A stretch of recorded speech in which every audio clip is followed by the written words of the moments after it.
Hello friends, আমি জয়া বম্বিকাস কিচেনে আপনাদের স্বাগত। আজকে যে রেসিপিটা নিয়ে এসেছি সেটা আপনারা শেষ পর্যন্ত দেখুন, এটা আমার অনুরোধ। আশা করছি ভালো লাগবে। আর ভালো লাগলে আমার পাশে থাকবেন এবং একটা লাইক শেয়ার কমেন্টস করবেন। যদি আমার ইউটিউব চ্যানেল থেকে দেখে থাকেন তাহলে আমার চ্যানেলটাকে সাবস্ক্রাইব করে আমার পাশে থাকবেন। আর যদি ফেসবুক চ্যানেল থেকে দেখে থাকেন তাহলে রিকোয়েস্ট করব আমার পেজটাকে ফলো করবেন। আর পুরনো বন্ধুরা তো জানেন যেভাবে কী করতে হবে, সুতরাং আপনাদের বলার কিছু নেই। আশা করছি ভালো লাগবে ভিডিওটা। চলুন তাহলে বেশি দেরি না করে ভিডিওটা দেখা যাক। এই রেসিপিটা শেষ পর্যন্ত দেখার অনুরোধ রইল। এটা বাচ্চা বড় সবাই পছন্দ করবে, সুতরাং আপনারা এটা ঘরে বানাবেন। বানিয়ে কেমন হলো অতি অবশ্যই জানাবেন। মাঝখানে কিন্তু কেউ স্কিপ করবেন না, এটা কিন্তু আমার অনুরোধ। আশা করছি আপনারা স্কিপ করবেন না। চলুন তাহলে রেসিপিটা দেখে নেওয়া যাক। রেসিপিটা বানানোর জন্য আমি এখানে নিয়ে নিচ্ছি পেঁয়াজগুলো আমি একটু বড় বড় টুকরো করে কেটে নিচ্ছি। আর নিয়ে নিচ্ছি আদাটাকেও আমি টুকরো করে নিচ্ছি।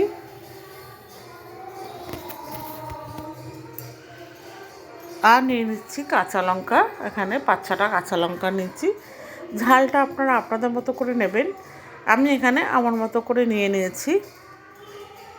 আর নিয়ে নিচ্ছি আমি এখানে 7 কোয়া রসুনের কোয়া নিয়েছি। নিয়ে আমি এটা একটা পেস্ট বানিয়ে নেবো। ঠিক দেখুন এইভাবে পেস্টটা আমি বানিয়ে নিয়েছি। নিয়ে এবার আমি একটা মিক্সার বাউলের মধ্যে ঢেলে নিচ্ছি।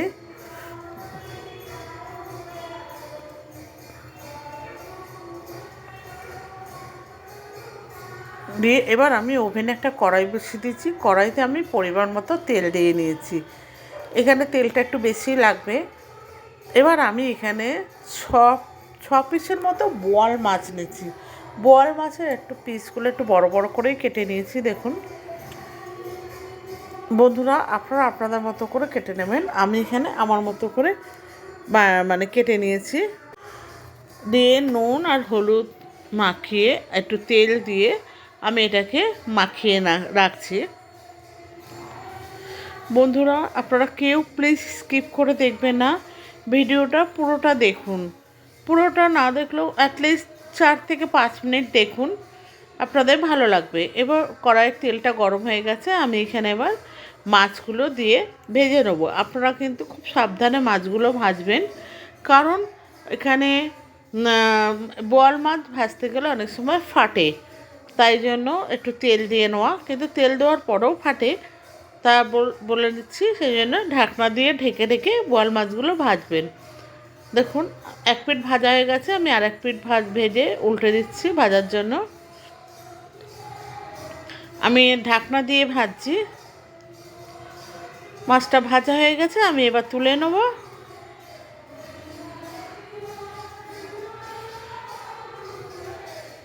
একটা পাত্রে আমি তুলে নিচ্ছি। নিয়ে এইভাবে আমি সমস্ত মাছগুলো ভেজে তুলে নেব।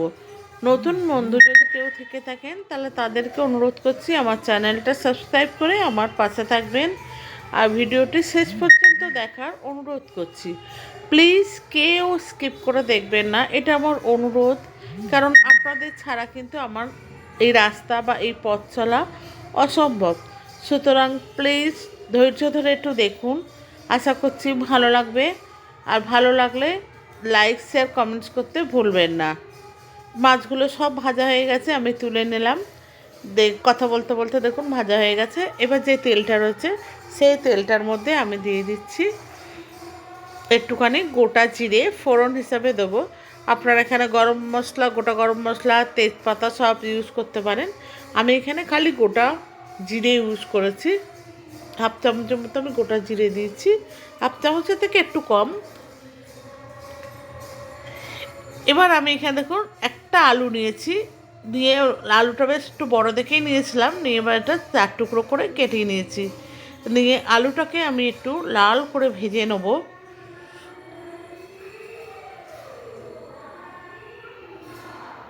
কেন একটুখানি আমি ভালো করে ভেজে না নিলে হবে না, তাই আমি এটাকে একটু লাল করে ভেজে নিচ্ছি। কারণ এই লাল করে ভেজে নিলে মাছের টেস্টটা কিন্তু ভালো হয়। আপনারা অনেকে মানে আলু না দিয়েও খেতে পারেন, করতে পারেন, কিন্তু আমি এখানে আলু দিয়ে করেছি।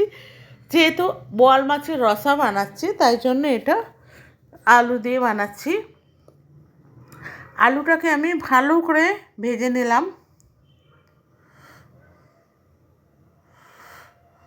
এবার এর মধ্যে আমি পেঁয়াজটা দিয়ে দিলাম। আমি একটা অর্ধেক পেঁয়াজ ভালো করে কুচিয়ে নিয়েছি, চপড করে নিয়েছি, নিয়ে ওই পেঁয়াজটা আমি এখানে দিয়ে দিলাম। আগে পেঁয়াজটা দিয়ে দিলে পেঁয়াজটা পুরো পুড়ে যেত, কারণ যেহেতু আলুটা আমি লাল করে ভেজেছি তাই। আপনারা চাইলে আলুটা তুলে রেখেও পেঁয়াজটা ভাজতে পারেন। আমি এখানে আলু আর পেঁয়াজ একসাথেই ভাজবো আবার, সেজন্যই আমি আলুটাকে আর তুলিনি। আলুটা পেঁয়াজটা ভাজা হয়ে গেছে। এবার আমি একটা মিডিয়াম সাইজের টমেটো নিয়েছি। টমেটোটাকে আমি ভালো করে টুকরো করে নিচ্ছি, ছোট ছোট করে।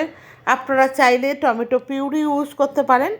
আমি এখানে গোটা টমেটোটাকে চপড করে নিয়েছি, নিয়ে ভালো করে আমি নেড়ে ছেড়ে ভেজে নিচ্ছি টমেটো আর পেঁয়াজটাকে। আবার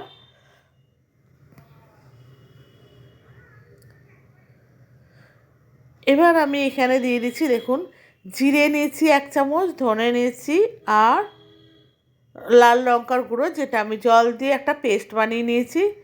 এবার আমি মশলাটা টমেটো আর পেঁয়াজটা ভাজা হয়ে গেছে। এবার এখানে আমি 1 চা চামচের মতো হলুদ গুঁড়ো আর স্বাদ মতো লবণ দিয়ে দিলাম। আমি হলুদটাকে দিয়েও পেস্ট বানিয়ে নিতে পারতাম, কিন্তু আমি হলুদটা এখানে দিয়েছি। হলুদ আর লবণ দিলে টমেটোটা তাড়াতাড়ি গলে যায়, সেই জন্য আমি এখানে হলুদ আর লবণটা দিয়েছি।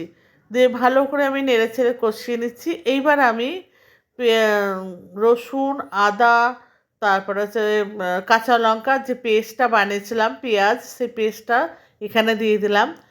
দিয়ে দিলাম জিরে আর ধনে আর লাল লঙ্কার যে পেস্টটা বানিয়েছিলাম সেটাও এখানে দিয়ে দিলাম।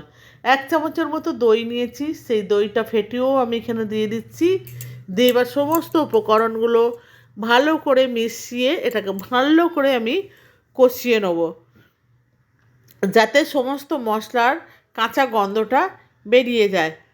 একদম যতক্ষণ না তেল ছাড়ছে ততক্ষণ পর্যন্ত এটা আমি কষাবো।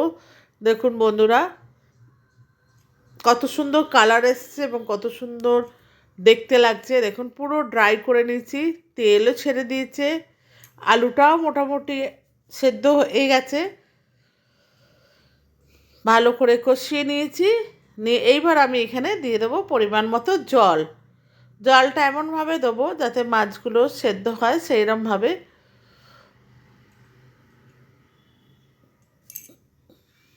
আমি জলটা দিয়ে ভালো করে মিশিয়ে দিচ্ছি মশলাগুলো। আমি আরও একটু জল দিয়ে নেব। বন্ধুরা, আমার চ্যানেলটাকে সাবস্ক্রাইব করতে ভুলবেন না নতুন বন্ধুরা, আর পাশে থাকা বেল আইকনটা অতি অবশ্যই প্রেস করবেন।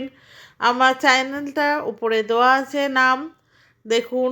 আর আমার যদি আরও রেসিপি দেখতে চান তাহলে আমি রোজ রাত্রেবেলা লাইভে আসি, সেই লাইভ থেকে আমার রেসিপিগুলো আপনারা দেখে নেবেন। এইবারে দেখুন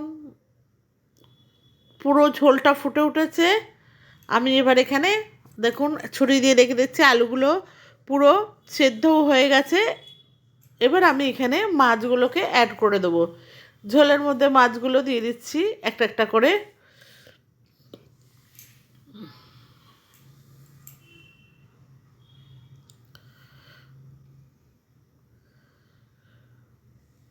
প্রত্যেকটা মাছ আমি অ্যাড করে দিলাম।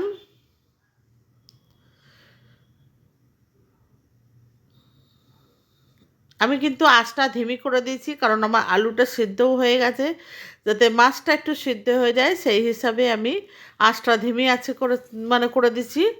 ধিমি মানে ধিমি আছে আর রান্না করলে এবারে মাছটা ভালো মতো সেদ্ধ হয়ে যাবে। আমি এবার একটা ঢাকনা দিয়ে ঢেকে দিলাম, দিয়ে মিনিট 2 মতো রান্না করে নেবো।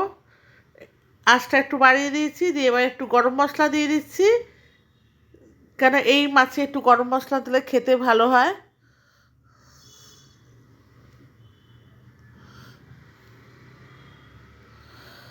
আমার এই রেসিপিটা তৈরি হয়ে গেছে বন্ধুরা। যদি ভিডিওটি ভালো লাগে তাহলে অতি অবশ্যই লাইক, শেয়ার, কমেন্টস করবেন, এবং পুরনো বন্ধুরা এতদিন যেভাবে সাপোর্ট করেছেন সেভাবে আমার পাশে থাকবেন। যদি যারা চ্যানেলটা আমার সাবস্ক্রাইব করে রেখেছেন তাদেরকে আমি অসংখ্য ধন্যবাদ জানাচ্ছি এবং আন্তরিক ভালোবাসা। ফেসবুক পেজ থেকে দেখে থাকলে আমার ভিডিওটা, তাহলে পেজটাকে ফলো করার অনুরোধ রইল। আজকে তাহলে এই পর্যন্ত, আবার দেখা হবে অন্য ভিডিওতে। ততদিন পর্যন্ত ভালো থাকুন।